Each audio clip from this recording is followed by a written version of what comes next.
ഞാൻ ഒരു മെഡിക്കൽ ബ്ലോഗറാണ്. എൻ്റെ പേര് എം ഗംഗാധരൻ നായർ. ഞാൻ സൂപ്പർ സ്പെഷ്യാലിറ്റി മെഡിക്കൽ ഹോസ്പിറ്റലിനെ പറ്റി ഒരു വീഡിയോ ചെയ്യുകയാണ്.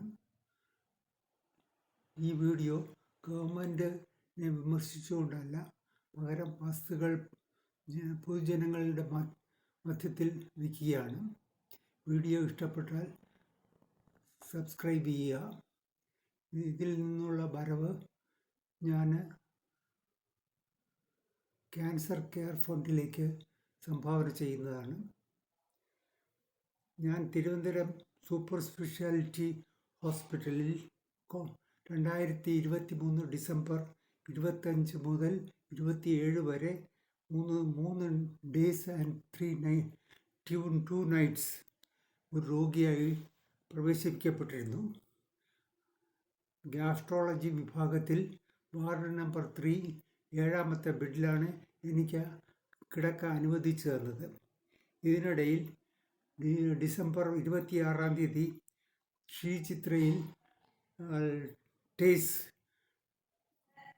ട്രാൻസ് ആർട്ടീരിയൽ കെമോ എംബലൈസേഷൻ എന്ന മെഡിക്കൽ പ്രൊസീജിയറിന് വിധേയനായി.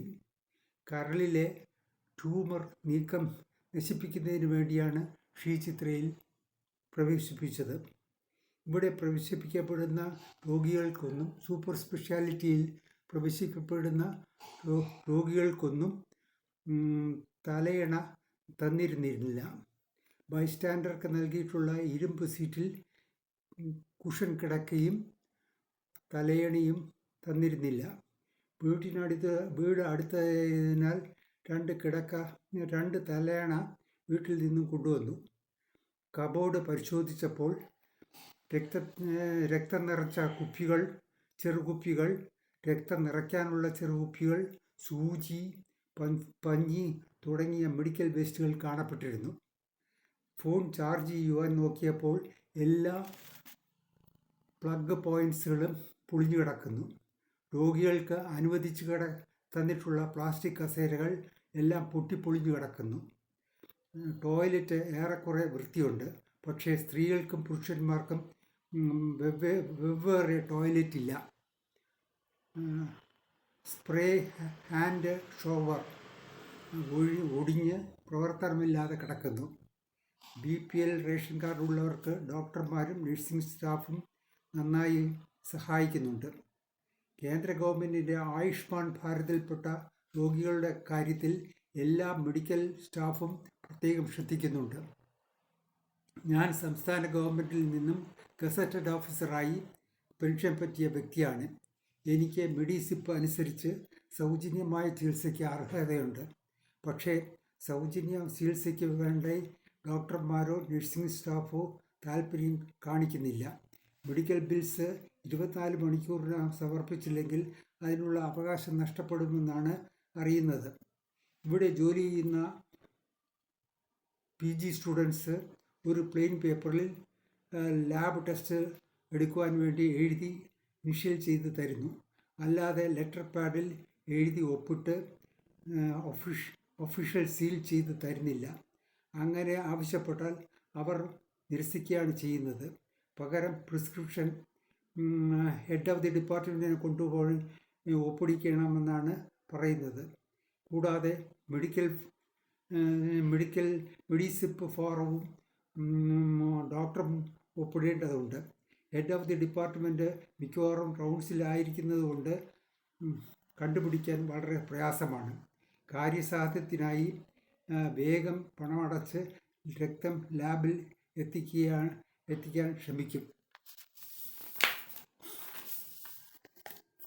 വാർഡിൽ നിന്നും എടുത്ത ബ്ലഡ് സാമ്പിൾസ് ലാബിലേക്ക് അയച്ചു കൊടുക്കുന്നത് ബൈസ്റ്റാൻഡർ മുഖേനയാണ്.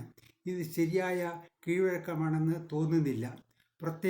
പ്രത്യേകം ബോക്സിൽ മെഡിക്കൽ സ്റ്റാഫ് തന്നെ ലാബിലേക്ക് കൊണ്ടുപോകേണ്ടതാണ്. അല്ലെങ്കിൽ ഒരുപക്ഷെ സാമ്പിൾ വയൽസ് കബോർഡിൽ സ്ഥാനം പിടിച്ചേക്കും. ഒരു ബൈസ്റ്റാൻഡർ സ്വന്തം രോഗിയുടെ കാര്യത്തിനായി വിവിധ സ്ഥാപനങ്ങളിലേക്ക് ദിവസേന ഏകദേശം 10 മൈൽ വെയിലത്ത് നടക്കേണ്ടി വരും. എൻ്റെ മകൻ മൊബൈൽ ഉപയോഗിച്ചിട്ടുള്ള ആ ആപ്പ് ഉപയോഗിച്ച് അളന്നതാണിത്. എൻ്റെ ചികിത്സയ്ക്ക് മുമ്പായി രോഗനിർണയത്തിനും സ്കാനിങ്ങിനും ലാബ് ടെസ്റ്റിനും മറ്റുമായി 910 രൂപ ചിലവായി. ഇത് മെഡിസിപ്പ് അനുവദിക്കുകയില്ല എന്നാണ് അറിയുന്നത്.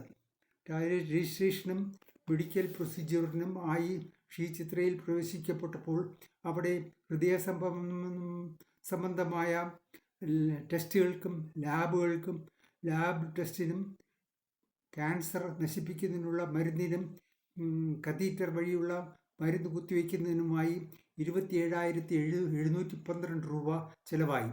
ഈ സ്ഥാപനം സെൻട്രൽ ഗവൺമെൻറ് ആയതിനാൽ MEDISEP അംഗീകരിക്കുകയില്ല.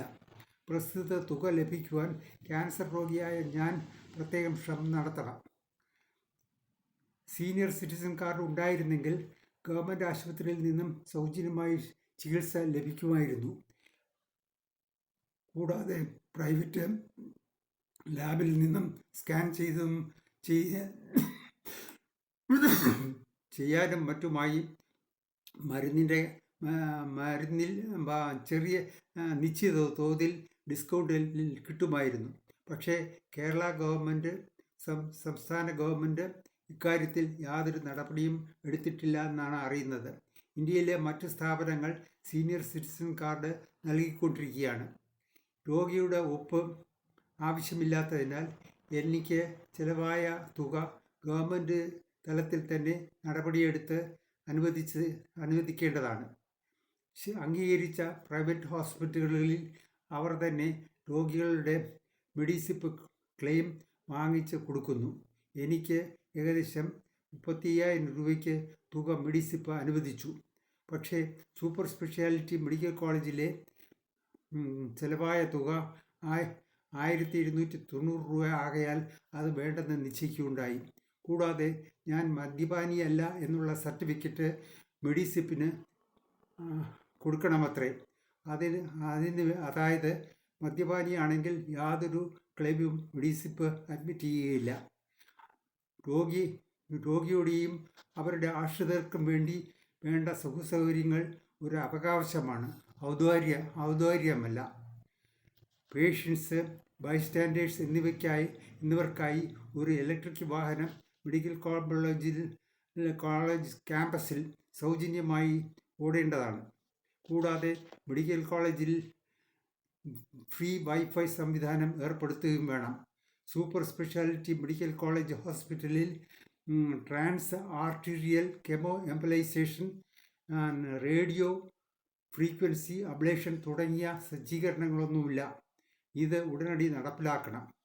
Super speciality medical college ഇന്ത്യയിലെ ഏറ്റവും മെച്ചപ്പെട്ടതാണെന്നാണ് ഞാൻ ധരിച്ചിരുന്നത്.